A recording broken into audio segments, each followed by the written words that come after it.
ગામની જમીન ગામની છે, કોઈના બાપની નથી. આવા ગગનભેદી નારાઓ સાથે આજે સુરેન્દ્રનગરમાં ખેડૂતો રસ્તા પર ઉતર્યા હતા. હાઈ ટેન્શન પાવર ગ્રીડ લાઇનના મુદ્દે કલેક્ટર કચેરીનો ઘેરાવ કરવા પહોંચેલા ખેડૂતો અને તંત્ર વચ્ચે ભારે તણાવનો માહોલ સર્જાયો હતો. એક તરફ ખેડૂતો પોતાના હકો અને વળતરની માંગ પર અડગ રહ્યા, તો બીજી તરફ પોલીસ અને ખેડૂતો આગેવાનો વચ્ચે ઘર્ષણ જેવી સ્થિતિ પણ સર્જાઈ હતી. આખરે કલેક્ટર સાથે બેઠક યોજાઈ અને ખેડૂતોને રજૂઆત કરવાની તક આપવામાં આવી. પરંતુ બેઠક બાદ પણ ખેડૂત આગેવાનો સંતોષાયા ન હતા અને હવે સીધી ગાંધીનગર કૂચ કરવાની ચીમકી ઉચ્ચારી છે. જેના કારણે હાઈ ટેન્શન લાઇન અને પાવર ગ્રીડનો મુદ્દો ફરી એકવાર ગરમાયો છે. આખરે શું છે સમગ્ર મામલો, આવો વિગતે વાત કરીએ આ અહેવાલમાં. નમસ્કાર, હું ચિરાગ વર્ષાબેન, આપ જોઈ રહ્યા છો સ્વમાન. સુરેન્દ્રનગર જિલ્લામાં પાવર ગ્રીડ પ્રોજેક્ટને લઈને છેલ્લા ઘણા સમયથી ખેડૂતોમાં ભારે રોષ જોવા મળી રહ્યો છે. ખેડૂતોનો આક્ષેપ છે કે તેમની જમીન પર પ્રોજેક્ટની કામગીરી શરૂ કરવામાં આવી રહી છે, પરંતુ યોગ્ય વળતર અને પૂરતી ચર્ચા વિના નિર્ણય લેવામાં આવી રહ્યા છે. આ મુદ્દે આજે મોટી સંખ્યામાં ખેડૂતો કલેક્ટર કચેરી પહોંચ્યા હતા અને ઉગ્ર રજૂઆત કરી હતી. વિરોધ પ્રદર્શન દરમિયાન પોલીસ અને ખેડૂતો વચ્ચે ઘર્ષણ જેવી સ્થિતિ પર સર્જાઈ હતી, જેના કારણે થોડા સમય માટે વાતાવરણ વધુ તંગ બની ગયું હતું. વધતા દબાણ વચ્ચે અંતે તંત્રને ખેડૂત આગેવાનો સાથે સીધી ચર્ચા કરવી પડી હતી અને લાંબા સમયથી ચાલી રહેલા વિરોધ અને ઉગ્ર રજૂઆતો બાદ ખેડૂત આગેવાનોને કલેક્ટરની ચેમ્બરમાં પ્રવેશ આપવામાં આવ્યો, જ્યાં કલેક્ટર, પોલીસ અધિકારીઓ, ખેડૂત નેતાઓ અને અસરગ્રસ્ત ખેડૂતો વચ્ચે તાત્કાલિક બેઠક યોજાઈ હતી. આ બેઠકમાં મીડિયાને દૂર રાખવામાં આવ્યા હતા અને આ બેઠક દરમિયાન 15થી વધુ ખેડૂત આગેવાનો અને ખેડૂતોને પોતાની વાત રજૂ કરવાની તક આપવામાં આવી હતી. ખેડૂતોનું સ્પષ્ટ કહેવું હતું કે જમીન સંપાદન અને પાવર ગ્રીડની કામગીરી શરૂ કરતા પહેલા યોગ્ય વળતર ચૂકવવું જરૂરી છે. પહેલા વળતર, પછી જ કામગીરીના સૂત્ર સાથે ખેડૂતો ફરી એકવાર પોતાની માંગ પર અડગ રહ્યા અને ખેડૂતોએ એવો પણ આક્ષેપ કર્યો હતો કે કેટલાક વિસ્તારોમાં પ્રોજેક્ટના નામે દબાણ અને દાદાગીરી થઈ રહી છે, જે તાત્કાલિક બંધ થવી જોઈએ. સાથે જ ખેડૂતોના હકોનું રક્ષણ કરવામાં આવે તેવી પણ માંગ કરવામાં આવી હતી. ખેડૂતોએ બેઠકમાં વધુ એક મહત્વની રજૂઆત કરતા જણાવ્યું હતું કે પાવર ગ્રીડની કામગીરી માત્ર નક્કી કરાયેલા 67 મીટરના કોરિડોરની અંદર જ કરવામાં આવે અને તેની બહારની જમીનને કોઈ પણ પ્રકારનું નુકસાન ન પહોંચાડવામાં આવે. પ્રોજેક્ટના અમલીકરણ દરમિયાન નિયમોનું કડક પાલન થાય અને ખેડૂતોને નુકસાન ન થાય તેની જવાબદારી પર તંત્રને નિભાવી તેવી માંગ કરવામાં આવી છે. સાંભળો આ મામલે પીડિત ખેડૂત શું કહી રહ્યા છે. જે કોણની અંદર જે 765 કેવી જે લાઈન નીકળે છે, બરોબર, જે આ 765 કેવી લાઈન નીકળે છે એ લોકો ક્યારે સર્વે કરી ગયા પાવર ગ્રીડ વાળા કે ગામમાં કોઈ જાતની જાણ નથી કરી, બરોબર, અને ક્યારે એ લોકો સર્વે કરીને ગયા છે એ કોઈ જાતની જાણ નથી કરી, કોઈ ખેડૂતને ખબર નથી. અને જ્યારે એ લોકોને કામ કરવું છે ત્યારે એકી સંગાતે 700 થી 800 પોલીસનો સ્ટાફ લઈને એ લોકો કામ કરવા માટે આવી જાય છે અને ખેડૂત પૂછે છે તો એનો કોઈ જાતનો જવાબ નથી આપતા, બરાબર. ખેડૂત વળતર માટે ખેડૂતને કોઈ લાઈન આરે કોઈ જાતનું કાંઈ છે નહીં, પ્રેમથી લાઈન નાખવા જ દેવાની છે. ખેડૂત સાથે ઉભા રહીને કામ કરાવે એમ છે, છતાં એ લોકો એવું કહે છે કે વળતર તમને દેવાનું થતું નથી અને જે વળતર આપે છે એનાથી અમને સંતોષ નથી. અને કોણની જે જમીન છે એ બિનપિયતમાં નાખીને ગયા છે.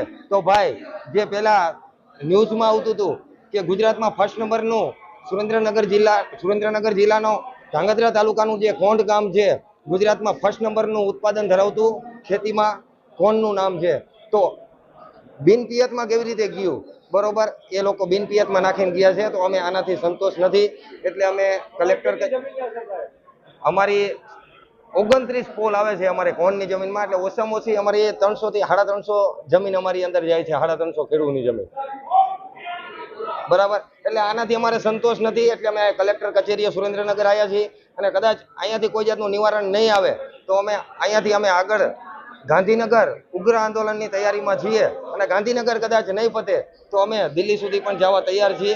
બધા ખેડૂત ગુજરાતના અમે તૈયાર જ છીએ. એટલે વહેલી તકે સરકાર પૂરતું વળતર અમને ખેડૂતને આપે એવી અમે દિલથી અપીલ કરીએ.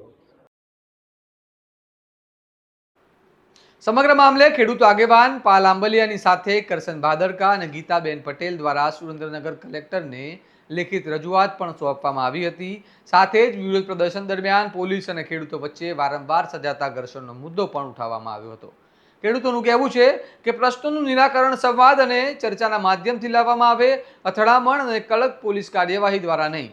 આ દરમિયાન ખેડૂત આગેવાન પાલ આંબલિયા, કરસનદાસ ભાદરકા અને ગીતા પટેલે સરકાર પર આકરા પ્રહાર કર્યા હતા અને તેમને કલેક્ટરને માત્ર રબર સ્ટેમ્પ ગણાવતા ખેડૂતોની માંગ તાત્કાલિક સંતોષવાની માંગણી કરી હતી. સાથે સ્પષ્ટ ચેતવણી પણ આપી હતી કે જો ખેડૂતોની માંગણીઓ નહીં સ્વીકારવામાં આવે તો આગામી દિવસોમાં ગાંધીનગર કૂચ કરવામાં આવશે અને આંદોલનને વધુ ઉગ્ર બનાવવામાં આવશે. સાંભળો આ મામલે આગેવાનો શું કહી રહ્યા છે તે પહેલા તમારા સ્વમાનને લાઇક, શેર અને સબસ્ક્રાઇબ કરવાનું ભૂલતા નહીં. નમસ્કાર. નમસ્કાર. ગોંડ ગામમાં જે રીતે ભ્રષ્ટાચારી કલેક્ટરે, જે જેલમાં છે એ કલેક્ટરે ગોંડ ગામની 60,000 હેક્ટર જગ્યા પિયત હોવા છતાં, એટલે કે આખું ગામ પિયત હોવા છતાં ત્યાં બિન પિયતનો હુકમ કર્યો છે. ગોંડ ગામની જંત્રી 300 રૂપિયાની આસપાસની હોવા છતાં ત્યાં જે હુકમ થયો છે, સામાન્ય રીતે જંત્રી ભાવના 4 ગણા વળતરનો હુકમ થાય, પણ જે 200-250 રૂપિયા હુકમ કર્યો છે. બાજુના જ ગામમાં, મોરબી તાલુકાનું ગામ આવે, ત્યાં માત્ર 28 રૂપિયા, 30 રૂપિયા, 35 રૂપિયા જંત્રી છે. અહીંયા 300 રૂપિયા જંત્રી છે, પણ 28 રૂપિયા છે ત્યાં 945 નો હુકમ, અને જ્યાં 300 રૂપિયા છે અહીંયા 250 નો હુકમ. એટલે ભૂલ ભરેલો હુકમ, ક્ષતિયુક્ત હુકમ, અને હુકમમાં માત્ર 67 મીટરના કોરિડોરમાં કામ કરવાની જવાબદારી છે. 67 મીટર બહાર ખેડૂતને કોઈ ના અડી શકે, પણ તેમ છતાંય જે રીતે પોલીસે ત્યાં ડેલાઓ તોડ્યા છે, આ બધું જ બાબતે કલેક્ટર સાથે ખૂબ વિસ્તૃત ચર્ચા થઈ છે. અને આજે પહેલી વખત મને દુઃખ થયું કે દેશની લોકશાહીના ચોથો આધાર સ્તંભ જે મીડિયા છે, મીડિયાને પણ ચર્ચાનું રેકોર્ડિંગ કરવા ન દીધું. આ સૌથી મોટું, આ લોકશાહીનું ગળું દબાવવા, જેમ ખેડૂતોનું તો ગળું દબાય જ છે, પણ આ કલેક્ટર અને એસપી દ્વારા ક્યાંક ને ક્યાંક મીડિયાનું પણ, લોકશાહીના ચોથા આધાર સ્તંભનું પણ ગળું દબાવવાનો પ્રયત્નની શરૂઆત થઈ હોય એવું મને આજે ફીલ થયું છે, એવું મને લાગ્યું છે. લોકશાહીના દુશ્મનોની આંખ ખોલવા માટે અત્યારે અમે સુરેન્દ્રનગર કલેક્ટર ઓફિસમાં છીએ. અરે મને કહેતા વેદના થાય છે કે મારા ખેતરમાં મને પૂછ્યા વગર લોકો ઘૂસી જાય છે. પોલીસના રક્ષણ સાથે આ સરકારની મિલીભગતથી, કલેક્ટરના ઓર્ડરથી લોકો ઘૂસી જાય છે, અને મારા ખેતરમાં મારે નહીં જવાનું, મને વળતર નહીં આપવાનું, કાયદાઓ ફોલોઅપ નહીં કરવાના. ખેડૂત એ આ જગતનો તાત છે. ખેતી અને ખેડૂત એ લોકશાહીની ઓળખ છે. આ ભાજપ, ભ્રષ્ટ ભાજપને એ ખબર હોવી જોઈએ કે તમે ત્યાં બેઠા છો તો એ ખેડૂત અને ગામડાઓની કૃપાથી બેઠા છો. આ ભાજપ સરકારને એ પણ ખબર હોવી જોઈએ કે મા ભારત એ ગામડાઓમાં વસે છે. આજે એના ખેતરો ઉપર નજર બગાડી છે. પોતાની લાડકી કંપનીઓને સાચવવા માટે, ખેડૂતો અને ગામડાઓને સાવકા માનવા માટેના જે ભાજપે પ્રયત્ન કર્યા છે. પણ ભાજપ, આ માધ્યમથી હું તમને કહું છું કે હજી હમણાં જ ગુલાલ આ ખેડૂતોએ અને ગામડાઓએ તમારો ઉડાડ્યો. હજી એ કલર ધોવાણો નથી, એ ગુલાલ ધોવાણો નથી. 1 મહિનાની અંદર તમે ખેડૂતના કપડા લોહીવાળા કરવા જઈ રહ્યા છો. કોઈ પણ રૂલિંગ ગવર્મેન્ટ લોકશાહીમાં આ રીતે ન ચાલે. તમારા માધ્યમથી સરકારને એક મેસેજ, નાગી ચેતવણી આપું છું કે આમાં ઘટતું કરો, કાયદા કાનૂન પ્રમાણે કરો, નહીં તો આગામી 15 તારીખે ગાંધીનગરમાં ગવર્મેન્ટને ક્યાં સંતાવવું એની જગ્યા નહીં મળે. કારણ કે લોકશાહી એ ગઈકાલે પણ કોઈના બાપની જાગીર ન હતી અને આવતીકાલે પણ કોઈના બાપની જાગીર નહીં રહે. ખેડૂત છે તો બ્રહ્માંડ છે. ખેડૂત, ખેતી અને ગામડું છે તો જ લોકશાહી છે, મા ભારત છે. આ યાદ સરકારને હોવી જોઈએ, નહીં તો અમે એવું કંઈક આંદોલન કરીશું કે યાદ આવી જશે. અને સભ્ય સમાજ સ્વીકારે છે કે કોઈ કામ સ્વેચ્છાએ કરવું સારું, કરવું પડશે ને સરકાર તો મોઢું સંઘરવા માટે જગ્યા નહીં મળે. દુઃખ થાય છે, મને દુઃખ થાય છે કે જે નેતાઓ, આમ તો હું વર્ષોથી કહેતો આવ્યો છું કે પરસેવો પાડનાર ઉપર ખાલી પોતાના ચહેરા ચમકાવવા માટે કોઈ રાજકારણ કરતું હોય ને તો એને નેતા નહીં, હું વ્યક્તિગત માણસ પણ નથી ગણતો. અને જે લોકોએ ખેડૂતના ખભે પગ રાખીને પોતાનો ચહેરો બનાવ્યો છે અને આ વેદના વખતે ક્યાંય સંતાઈ ગયા છે, તો હું વિનંતી કરું કે આજ પછી તમારી જાતને કોઈ પણ ઉપનામ આપો, ખેડૂત નેતા આપશો ને તો પાપ લાગશે, પાપ. સરકારને પણ મારે કહેવું છે કે ધર્મના નામે પોતાનો સ્વાર્થ બહુ સિદ્ધ કર્યો, પણ આ ખેડૂતની વેદના, ખેડૂતની હાય તમને ઘર ભેગા કરી દેશે. મારા શબ્દો યાદ રાખજો. જી. આજે જ્યારે ખેડૂતોના મુદ્દે રેલી કાઢવામાં આવી અને આવેદનપત્ર જ્યારે શરૂઆતમાં દેવા આવ્યા ત્યારે આપ સૌ પત્રકાર સાથે પણ હતા. અહીંયા પણ જેવી રીતે પોલીસની દાદાગીરી આપ સૌએ સામે જોઈ કે પ્રજાના લોકો, પ્રજાના હિત માટે લડતા આગેવાનો અને ખેડૂત આગેવાનો પણ જ્યારે અંદર આવવાની પરમિશન માટે જ્યારે ધક્કામુક્કી કરી રહ્યા હોય ત્યારે પણ આ તાનાશાહ લોકો, આ પોલીસ તંત્ર, જ્યારે અમે કલેક્ટરને અંદર જઈને એમના પર કંઈ ખોટો હુમલો કરવાના હોય એવી રીતે અમને જબરજસ્તીથી આવવા દેવા, ન આવવા દેવા એવી રીતે પણ ધક્કામુક્કીનો સામનો કરવો પડે.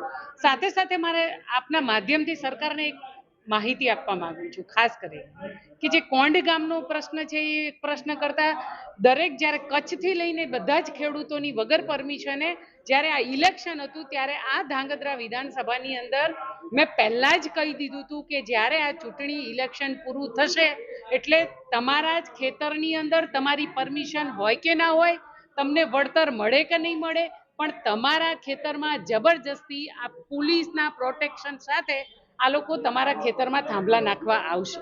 પણ મને સાથે ખેડૂતોની એ ચિંતા છે કે જ્યારે એ ખેડૂતોના મત લેવા હોય છે ત્યારે સારી સારી વાતો કરીને આ ગામની અંદર મતો લઈ જાય છે, પણ એ મતો લઈ જનારા આગેવાનો, ધારાસભ્યોશ્રી જ્યારે ખેડૂતોનો સૌથી મોટો પ્રશ્ન હોય, જ્યારે ખેડૂતો પર મારપીટ થતું હોય, એમના દીકરાઓને અંદર ન જવા દેતા હોય, એમની પોતાની પ્રાઇવેટ પ્રોપર્ટી, પોતાના ખેતરમાં જેને બાપ એના અમારા વડવાઓએ જે પરસેવાથી એ જમીનને સિંચી હોય અને એ જમીનની અંદર પણ એ ખેડૂતને એના દીકરાને જ્યારે પરમિશન ના આપવામાં આવે અને એના ઝાપા પર તાળું મારી દેવામાં આવે અને જ્યારે આ પોલીસ તંત્ર મૂક પ્રેષક થઈ અને જોઈ રહ્યું હોય તો ગુજરાત માટે ખૂબ દુઃખની વાત છે.